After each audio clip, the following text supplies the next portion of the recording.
merindukan rumah yang betul, rumah yang ramah buat semua orang. Kita harus kasih tahu sama orang-orang bahwa di sini masih banyak orang baik, masih banyak orang baik. Dan kaget lagi saya, ada yang bilang, teman saya kebetulan ikutan partai, di salah satu partai. Wah, ini kalau bener negeri ini, setiap orang nganggur aja 60 juta rupiah loh, dapat uang. Terus tiba-tiba KPK ngomong gitu, Pak Abraham Samad, saya pernah baca. Dia nggak ngomong 60 juta, tapi 30 juta rupiah per orang. Saya nganggur, nggak bisa kerja, iya. Iya, gitu. Oh, selama ini gimana, gitu. Jadi oleh karena itu, ya udah, ya mungkin tugasnya para Airlangga untuk menjawab itu. Dan saya akan latihan lebih rajin lagi di musik karena berat tugas saya itu dari Mpu Bahala. Mpu Bahala ini anaknya Mpu Barada katanya. Bayangin anaknya jenggotnya seperti itu. Mpu Barada itu. Wah, kawat ini. Nah, jadi wes, besok kita kumpul 4 juta orang baik ini dari seluruh Indonesia. Cari tempatnya di mana? Selama ini masih ada di Kemayoran. Saya kerjasama sama Net TV baru. Tapi itu nggak nampung 4 juta. Itu cuma 2 juta katanya. Tentatif itu. Saya bayangkan kalau umpamanya di Monas itu, dari Monas main di situ, sampai Senayan ditutup, dikasih delay es krim, dikasih speaker itu. Terus semua kuliner keluar, semua budaya keluar, segala macam. Nah, saya gitu aja. Nyanyi Indonesia Raya asli dengan 3 stansa. Satu stansa, makanya tapi kok sorot terus kita, kualat terus. Negeri mulia nggak ada, negeri suci nggak ada, gitu. Negeri bahagia nggak ada. Jadi mudah-mudahan nanti itu akhirnya ditaruh di screen, kita nyanyi bareng-bareng. India 500.000 orang nyanyi lagu kebangsaan, rekor. Jadi kalau 4 juta berarti rekor India pecah. Terus ya dengar lagi tiba-tiba cerita Metallica di Moskow. Nah, beliau nih penggemar Metallica. Saya panas waktu datang ke Jakarta Metallica. Wah, brengsek orang luar negeri datang ke sini, orang dari mana datang, tiketnya mahal lagi. Dan orang datang tertib, bagus. Yaudah, ayo kita bikin. Saya baca Metallica terus, Pak. Belum main di Moskow, bandara 1,6 juta orang datang ke situ. Joget-joget, wah lepas ya, ya. Tentara jaga gini. Pertama mungkin marah, tapi lama-lama melo lagi. Metallica sih nonton di YouTube gitu. Wah, 1,6. Berarti kalau 4 juta datang, rekor Metallica pecah.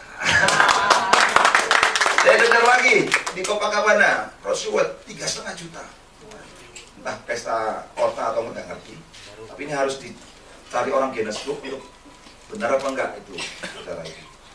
Kalau 3,5 juta, 4 juta masih sedikit, 500.000.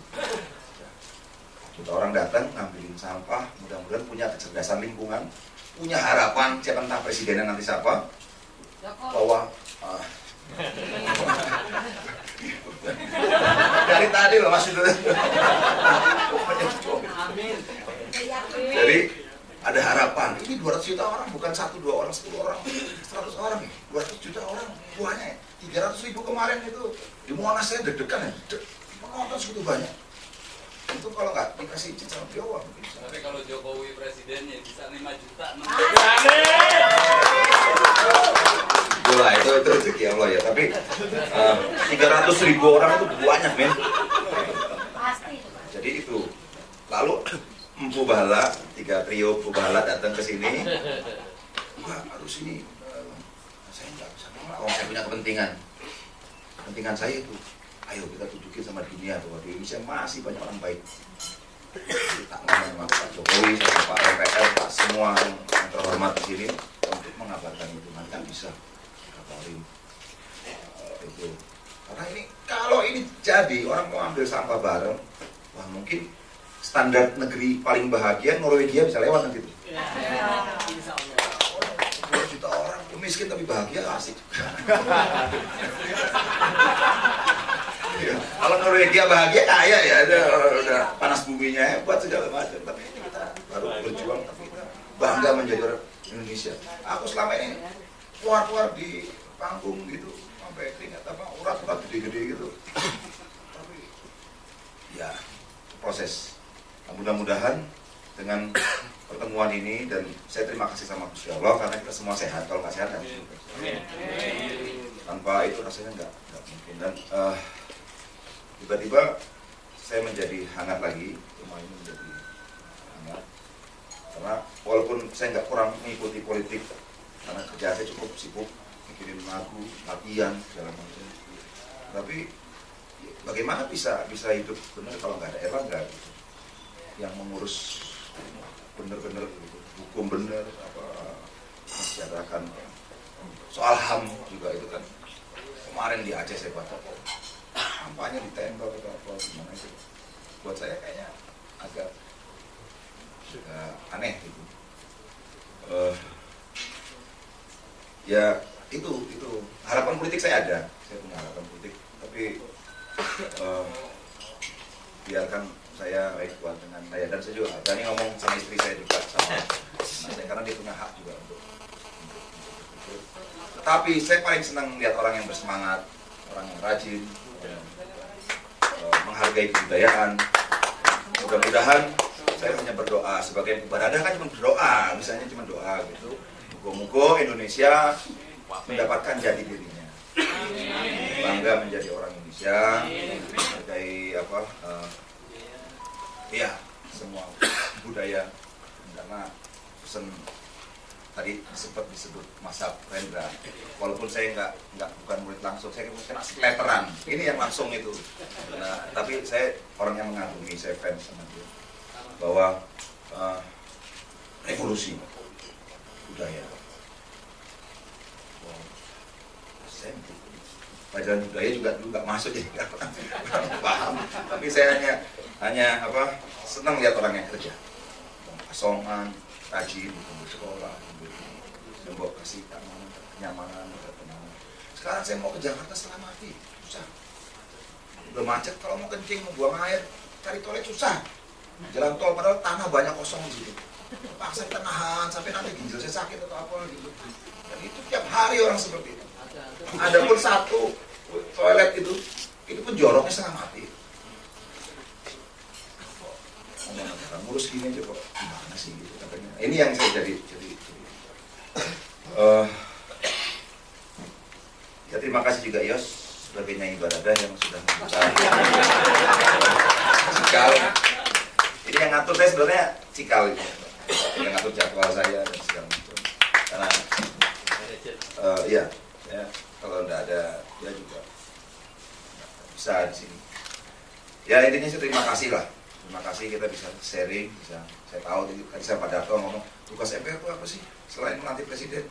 Ya bikin amandemen, bikin pecat juga, impeach segala macam. Berat juga. Saya pikir tadinya MPR cuma ngecek gitu, tapi ternyata enggak. Saya mendapat ini. Lalu betapa sibuknya ya. Dan terima kasih banget karena orang sesibuk ini bisa hadir di sini. Aku uang barang, saya orang jalanan, saya hidup di jalan dan sampai kapan pun saya akan di situ. Saya mencintai alam Indonesia, yang merindukan Indonesia yang preambul itu loh, UUD 45 itu aja Pak. Saya pikir dari saya itu, dan saya kenal beliau udah cukup lama. Saya terakhir naik kereta api dulu di Solo. Ya, saya nggak tahu apa. Terus kita ngomong di taman nanam pohon ya. Dulu beliau cerita, ini tempat orang dagang situ. Kok sekarang bisa rapi ya? Katanya sama Pak gitu. Iya, diusir. Loh, kok diusir? Protes dong Pak, saya bilang gitu. Loh iya protes. Terus gimana sih? Dia pengen tahu saya tanya. Ya gampang itu apa? Ya diundang makan aja. Loh, selesai? Ya enggak. Terus protes lagi. Terus gimana? Diundang makan lagi. Terus sampai 75 kali katanya. Dan, sampai itu. Nah, terus rupanya cerita itu terus ke bawah sampai beliau jadi DKI, gubernur. Dan tiba-tiba hari ini capres. Saya bingung juga. Tapi ya mungkin Gusti Allah maunya begitu dan banyak teman-teman yang ya, saya hanya sebagai seniman, tolong yaitu negeri yang indah ini dipelihara, disayangi.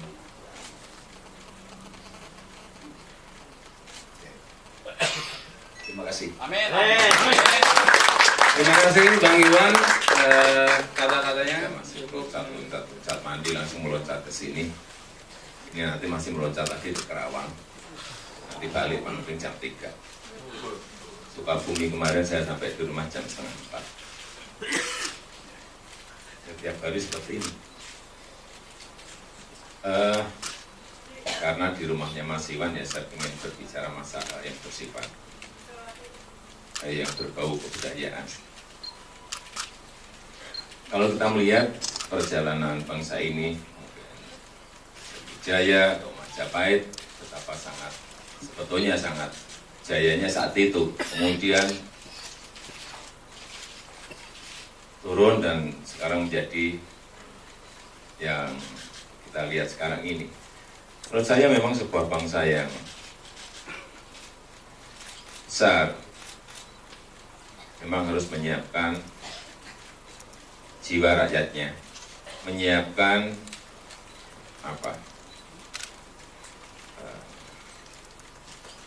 pribadi-pribadi rakyatnya yang mempunyai kebudayaan, yang berbudaya.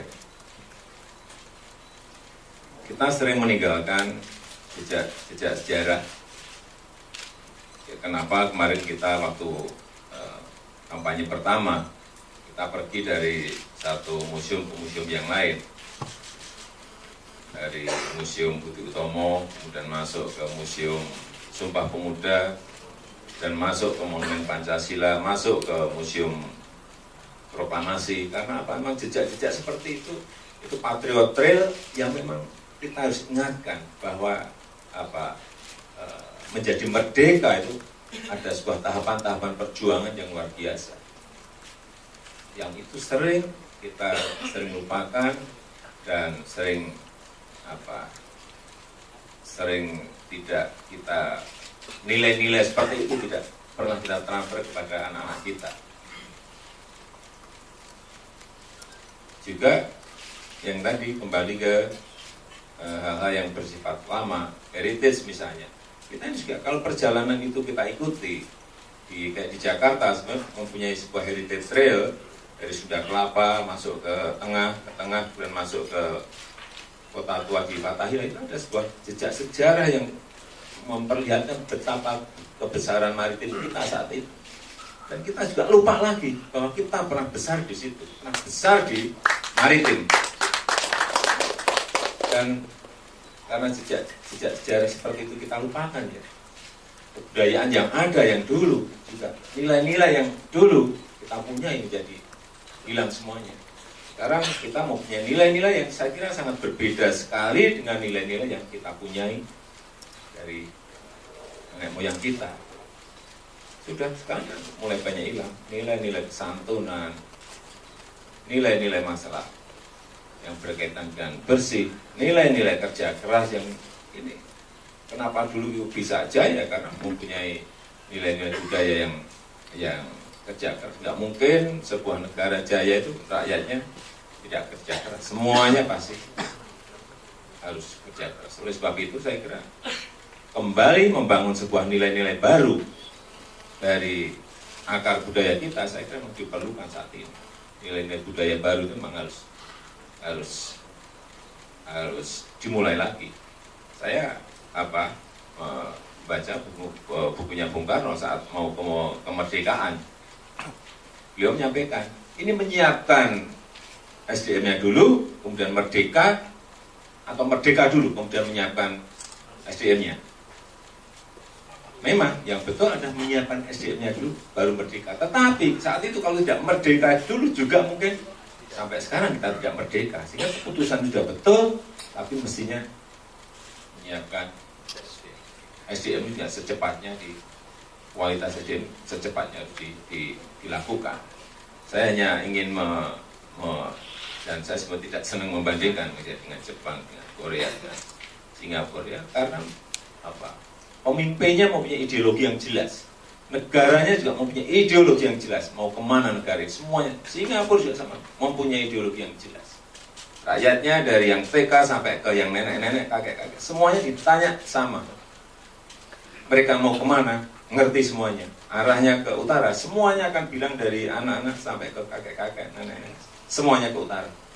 Dan kita ini sekarang tidak, ada suasana yang tidak seperti itu, sehingga energi kita habis untuk hal-hal yang sebetulnya tidak perlu. Saya kira membangun nilai-nilai seperti itu juga diperlukan. Di Korea saya melihat anak-anak dari SD masuk ke SMP, seniornya harus gendong adik kelasnya. Waktu apa itu? Ospek. Ospeknya gendong. Saya tanya, kenapa kakaknya harus gendong adiknya? Iya Pak, karena kakak itu harus membantu adiknya, tetapi adiknya harus hormat pada seniornya. Senioritas juga, kita ini juga kehilangan budaya senioritas. Dengan yang lebih tua, tidak, kalau Jawa tidak ngajeni, tidak menghormati.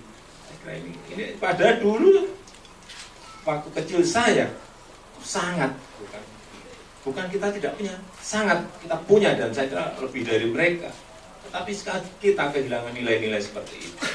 Saya kira membangkitkan nilai-nilai baru dari sebuah budaya lama yang kita punya, saya kira sangat diperlukan sekali. Mungkin itu,